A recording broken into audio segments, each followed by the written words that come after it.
Let us start a session. आज के session हम रायसीना डायलॉग 2024 को ब्रीफ में देखने वाले हैं, जो कि है इंडिया का premier conference on geopolitics and geo economics. यहाँ पे दुनिया भर से policy makers, presidents, prime ministers, diplomats participate करते हैं एंड डिस्कस करते हैं इमर्जिंग ग्लोबल इश्यूज पे। So Raisina dialogue is India's flagship conference on geopolitics and geoeconomics committed to addressing the most challenging issues facing the international community। जैसे कि recently अभी Russia Ukraine war चल रहा है, तो इसका इम्पैक्ट क्या होगा इंटरनेशनल कम्युनिटी पे, ये डिस्कशन होगा। उसके बाद क्लाइमेट चेंज तो हमेशा ही हॉट टॉपिक रहता है, cyber security, then democratic issues. अभी पाकिस्तान में इलेक्शंस हो रहे हैं, बट वहां पे रिग्ड इलेक्शंस हुए हैं। So all this issues are being discussed in this conference. It is held annually since 2016। 2016 से एनुअली होता है in New Delhi. The conference is attended by people from political, presidents of countries, prime ministers. तो इस साल के जो चीफ गेस्ट है वो है ग्रीस के पीएम। तो इस साल की गेस्ट कंट्री है ग्रीस। उसके बाद बिजनेस से, मीडिया से, सिविल सोसाइटी बैकग्राउंड से तरह तरह के लोग आके डिस्कस करते हैं ग्लोबल इश्यूज पे। Who organizes the Raisina dialogue? तो इसका ऑर्गेनाइजर है ऑब्जर्वर रिसर्च फाउंडेशन, जो कि एक थिंक टैंक है in partnership with ministry of external affairs, government of India. So ORF is an independent non partition. So ये एक इंडिपेंडेंट थिंक टैंक है that conducts policy research on good governance, foreign policy and sustainable economic development for India. और ये establish हुआ था 1990 में। अगर हम नाइन्थ राइसीना डायलॉग 2024 की बात करें, तो ये हुआ था from 21st to 23rd of February 2024। 2 दिन पहले स्टार्ट हुआ था। प्राइम मिनिस्टर ने इसे इनॉग्रेट किया था ऑन 21st ऑफ February।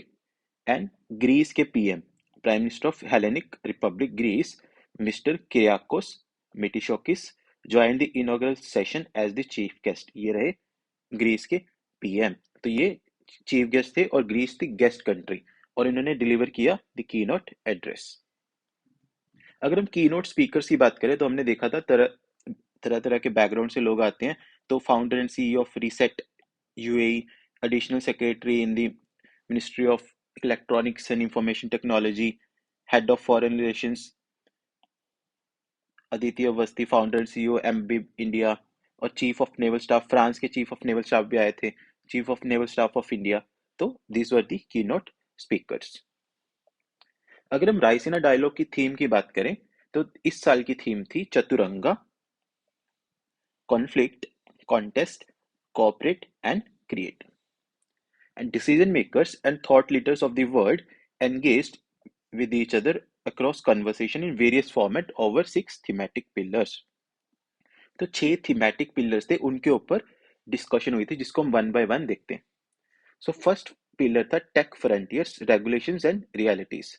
सो हम देख सकते हैं कि technological revolution is not slowing down. अगर हम एआई की बात करें, क्वांटम कंप्यूटिंग की बात करें, it is expanding its domain of influence as well its power to change lifes and societies. आजकल हम फोन पे लगे रहते हैं, अगर हम ट्विटर की बात करें, फेसबुक, इंस्टाग्राम, तो हमारी लाइफ एक तरह से टेक्नोलॉजी के साथ जुड़ गई है। The emergence of usable and affordable AI alongside emerging technologies like quantum computing has sparked new debates and even threatened the stability of nation states। अगर हम डीप फेक्स की बात करें, किसी की भी फोटो किसी की भी वीडियो पे लगा सकते हैं, डीप फेक्स। क्रिप्टो करेंसी की बात करें, जो कि एक कंट्री को डिस्टेबलाइज कर सकता है, इकोनॉमी को, cyber warfare. So these are all the issues that were discussed. So एक क्वेश्चन इमर्ज हुआ है on the regulation of technology, कि ग्लोबली टेक्नोलॉजी को कैसे रेगुलेट किया जाए। So how it will affect the political stability, political structures को affect करेगा, इनोवेशन को, प्राइवेट सेक्टर का इन्फ्लुएंस बहुत है इस पे, और ये सब डेवलपमेंट में कैसे काम आएगा। तो this is tech frontiers, regulations and realities. इस पे प्रॉपर्ली डिस्कशन हुआ था रायसीना डायलॉग में।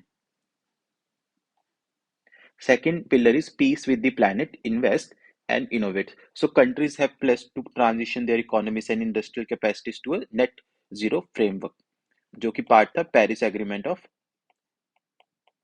2015, यूएनएफ ट्रिपल सी। और इंडिया ने भी कमिट किया है कि 2070 तक हम नेट जीरो फ्रेमवर्क अचीव करेंगे. So but the political objections to assertive climate action have been going specially in the global north जो कि यूएसए है, यूके है, these are the developed countries. तो डेवलप्ड कंट्रीज ना ऑलरेडी बहुत सारी emissions कर चुके हैं और डेवलप हो चुके हैं, बट ये बोल रहे हैं कि developing countries like India, China, कि आप लोग एमिशंस मत करो, बट उसके लिए ये कंपनसेट भी नहीं कर रहे. सो क्वेश्चंस ऑफ जस्टिस. तो इसमें क्वेश्चन आता है कि हमारे साथ जस्टिस नहीं हो रहा in the climate transition. As economic security becomes a major focus for policymakers, will such consideration help us climate finance, scale up climate finance? तो डेवलपिंग कंट्रीज को बोल तो देते हैं कि आप लोग एमिशंस मत करो, इससे कार्बन फुटप्रिंट बढ़ रहा है, बट हमें फाइनेंस नहीं कर रहे, हमको कंपनसेट नहीं कर रहे for their historical emissions. So this was the issue. Third is the war and peace armies and asymmetries development of the past over the past 2 years, like the war in Ukraine. तो अभी Ukraine Russia war third साल में enter हो चुका है. This is the third year जब Russia Ukraine war चल रहा है. Terror in the middle east, अगर हम इसराइल की बात करें, इसराइल और पैलेस्टीन में इशू चल रहा है इन द गाजा स्ट्रिप. उसके बाद ईरान इराक में इशू चल रहा है. एंड अफगानिस्तान में तो तालिबान ने, हमें पता ही है, civil war चल रहा है, have appended hopes for a peace dividend and shaken the resolve of democratic societies. They've also complicated deterrence, grand strategies and defense production. इन सबको complicate कर दिया. New forms of wars and battlefields are emerging. अगर हम cyber warfare की बात करें, space की बात करें, तो स्पेस वॉर चल रहा है. And new centers of power are determining the technological and human capacity for warfare. So maritime power पे अभी फोकस हो रहा है. तो ये सब इश्यूज इसमें डिस्कस हुए थे. Next is the decolonising multilateralism, institutions and inclusion.